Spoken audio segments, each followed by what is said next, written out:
Câmara e Senado vêm realizando suas atividades de forma remota desde março, em função da crise provocada pela pandemia de coronavírus no Brasil, com algumas mudanças nas regras de tramitação das propostas legislativas nas duas casas. Mudanças essas instituídas e formalizadas por meio da criação de um novo sistema chamado Sistema de Deliberação Remota. As duas principais mudanças trazidas por esse sistema são a suspensão, ainda que temporária, das comissões permanentes, pelas quais usualmente passam os projetos antes de irem à votação em plenário, e a compressão radical do próprio tempo de tramitação dessas proposições. Com a implementação dessas mudanças, o caráter de urgência dos projetos apresentados por deputados e deputadas, senadores e senadores e também pelo governo passa a ser peça-chave na dinâmica de votação dos plenários virtuais. A recomendação nas duas casas, na Câmara e no Senado, de que as propostas que podem ir à votação por meio desse novo sistema, o sistema de deliberação remota, sejam aquelas que tratem preferencialmente da pandemia ou da crise a ela relacionada. Em função desse cenário, nós, do Observatório do Legislativo Brasileiro, em parceria com a Dado Capital e a Pulso Público, decidimos analisar o perfil dessa agenda que o Parlamento considera urgente. São 540 matérias tramitando no período da nossa pesquisa, que vai de 15 de março a 5 de julho, em regime de urgência, ou que foram incluídas na pauta a pedido dos próprios presidentes das duas mesas diretoras, Câmara e Senado, ou em função de requerimentos apresentados por maiorias parlamentares. A primeira observação que pode ser feita com relação ao perfil dessa agenda considerada urgente pelo Parlamento é que no conjunto dessas 540 matérias, muitas são semelhantes, se não idênticas, do ponto de vista do seu objeto e da sua finalidade. Isso significa que muitos desses projetos serão apensados, serão anexados, ou seja, votados conjuntamente e, se aprovados eventualmente nos plenários virtuais da Câmara e do Senado, transformados em uma única legislação. Além disso, importa dizer o papel significativo que a Câmara tem na autoria dessas proposições. A Câmara é autora de cerca de 90% dessas 540 matérias, enquanto o Senado tem a autoria de 5% e o governo de outros 5% desse conjunto. Além disso, a maior parte dessas proposições é do tipo projeto de lei ordinário. Há diferentes tipos de projetos que podem ser iniciados por parlamentares e pelo governo, alguns dos quais, inclusive, têm rito de tramitação específico. Os principais são projeto de lei ordinário, projeto de lei complementar, proposta de emenda constitucional e medidas provisórias, mas no conjunto das 540 proposições analisadas no período da nossa pesquisa, o projeto que se destaca é o projeto de lei ordinária.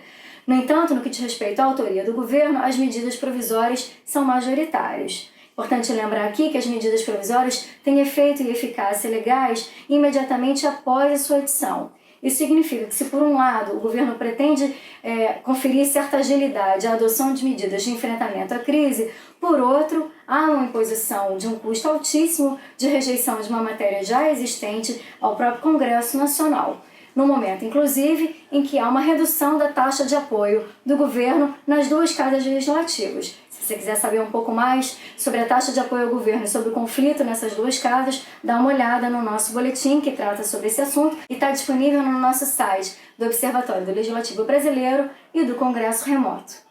Um outro ponto importante a ser destacado no que se refere ao perfil dessa agenda urgente do Congresso Nacional é a sua relação direta com a pandemia de Covid-19, isso porque há aquela recomendação nas duas casas, Senado e Câmara, de que as matérias votadas em plenário devem preferencialmente ter relação com a crise atualmente enfrentada. De fato, é esse o caso na maior parte das proposições de autoria da Câmara e do governo. 91% das propostas da Câmara têm relação direta com a Covid-19, esse percentual cai para 80% quando observadas as propostas de autoria do governo, mas cai ainda mais para 50% quando avaliadas as propostas de autoria dos senadores e senadoras. Isso significa que as propostas de autoria do Senado, metade delas ao menos, não tem qualquer relação com a crise atualmente enfrentada e ainda assim tramitam nesse período de calamidade pública.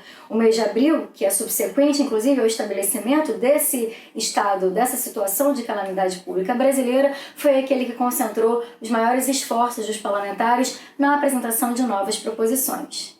Feito esse primeiro mapeamento, nós analisamos então duas outras variáveis, partidos e temas. No que diz respeito à autoria partidária, há uma diferença evidente entre Câmara e Senado. A Câmara tem investido fortemente na autoria coletiva como um recurso estratégico facilitador da tramitação de seus projetos no plenário virtual.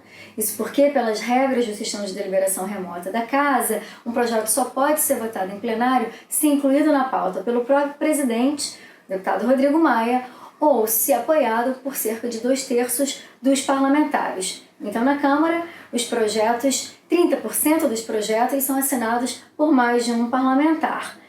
No Senado, diferentemente, não há proposição de projetos de forma coletiva. Os partidos que apresentam maior volume de proposições são MDB, PSDB e Cidadania.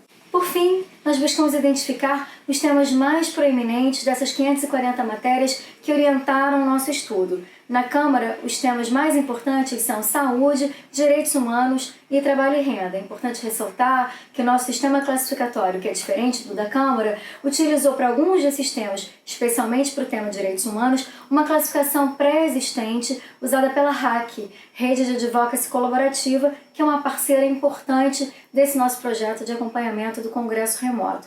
Nós também fizemos uma análise dos subtópicos mais importantes dessas propostas legislativas cujos temas são majoritários, Então, no tema saúde, o termo que mais se destaca é, como já era de se esperar, a Covid-19.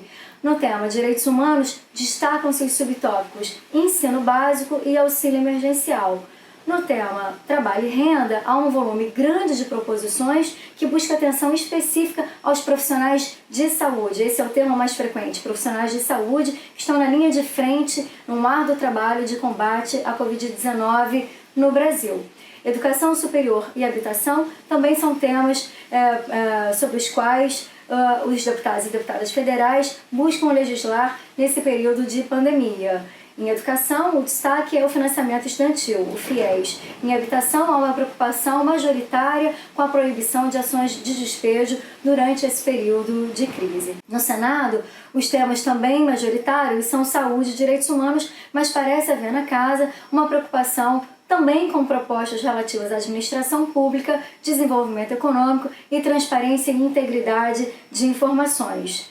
No governo, o foco é o orçamento. Há um volume grande de matérias propondo a abertura de créditos extraordinários para os ministérios numa tentativa de buscar créditos adicionais para que se lide com a crise atualmente enfrentada. Então, esse é o perfil da agenda considerada urgente pelo Congresso, que vale ressaltar novamente, é aquela que pode ir a plenário a qualquer tempo e, portanto, é a que vai orientar a produção de políticas públicas brasileiras no curto e no médio prazos.